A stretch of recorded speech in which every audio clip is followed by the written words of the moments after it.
Ladies and gentlemen, Mr. Fix All has just come back from China and says we should emulate them. This is right, ladies and gentlemen. The ANC went to China on a working trip and they came back full of light and spring in their step because they believe that they can emulate what China has done. But unfortunately, Byron, I have a distinct feeling that things are a little bit different in China in terms of, well, IQ, firstly, but secondly, capability of the state. Yes, we are reminded that in China, the average IQ is like 120 plus, and these individuals study for pretty much their entire life to get a really good education. And if we haven't all seen that movie, we all know that movie, where the Chinese mother blixums the crap out of the kid to make sure that they study hard at school. It's not really like our kids, is it? But what really concerns me, Byron, is the sort of the lack of understanding of a diplomatic mission. The ANC went to China and this is what they wore. A Louis Vuitton bag, a Gucci jacket, loafers from who knows where. I mean, that man in the center of the picture is wearing 100,000 rand just on his body in the middle of some shithole Chinese town, surrounded by peasants who are working for like $2 a day. Doesn't sound very diplomatic to me. It sounds almost like the ANC has no cooking clue how to behave itself outside of the borders of South Africa. The IQ in South Africa is rather low because our educational standard is rather low. Least we forget the 30 percenters, right? In China, that would be a national disaster. If you went through and adopted a 30 percenter strategy, the Chinese would have a strategic way of dealing with you, and it is called a firing squad. And so, if we really want to emulate the Chinese model, we need to adopt the firing squad. I understand South Africa doesn't have a lot of money. Possibly we can't afford the bullets. So we could always adopt the French view and bring back the guillotine. Hey, whatever works, eh? Look, if you can't afford that, there's always rope. We can always hang them. But at the end of the day, the Chinese approach to dealing with corruption or displays of wealth is always that of the execution. The Chinese do not tolerate the ANC's typical behavior. That is absolutely correct. And just because the Chinese are very interventionist in their economy, it's for a very good reason. Number one, they are actually communists.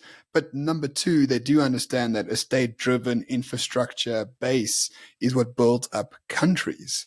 South Africa had a state led infrastructure economy. I think it was called apartheid, if I'm not mistaken. But since the ANC has come to power, they've destroyed everything that the Nats built, from Eskom to Prasa to the metropolitan areas to basically everything. So in Fix Fokkel's mind, the solution to all of that is to intervene more.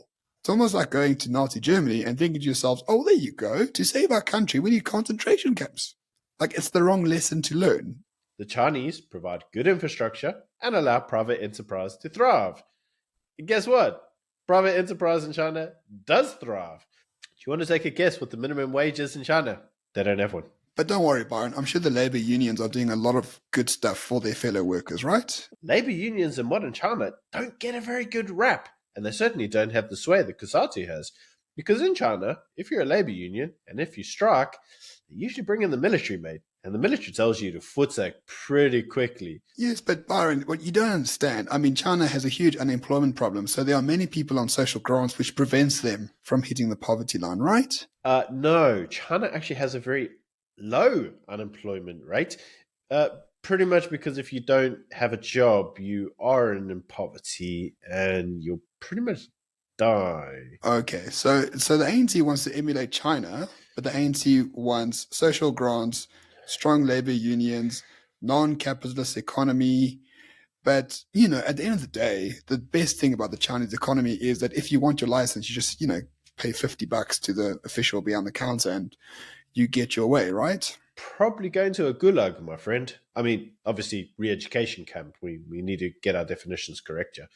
But the Chinese economy is very ruthless in the way that it runs. It is ruthlessly efficient. Arguably, it makes the Germans look inefficient. With that being said, it sounds to me like what the ANC actually wants to emulate is actually Western Europe's economy. strong labour unions, high minimum wage criteria, free floater, just sit around and do book all day type mentality. And if you don't like it, I'll take you to court and, I don't know, take you to CCMA or something. Certainly not a Chinese model of the workers' economy. So, Byron, just to recount what we just said, there's no labor unions in China. Poor people get sent to the gulags. You work as much as you can, and you can't kill yourself. It's very capitalist. And most importantly, corrupt officials are shot in the head by the state.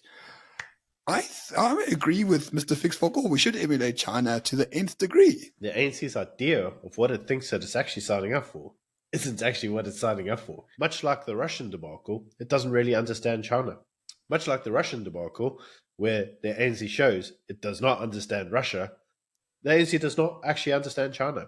It claims to want to emulate these people, but doesn't actually understand who it is that they want to emulate. Absolutely. It would be great, though, if they could emulate them, at least in the sort of punishing of corruption stuff. That would be wonderful for our country. For more on this particular topic, why not check out this video?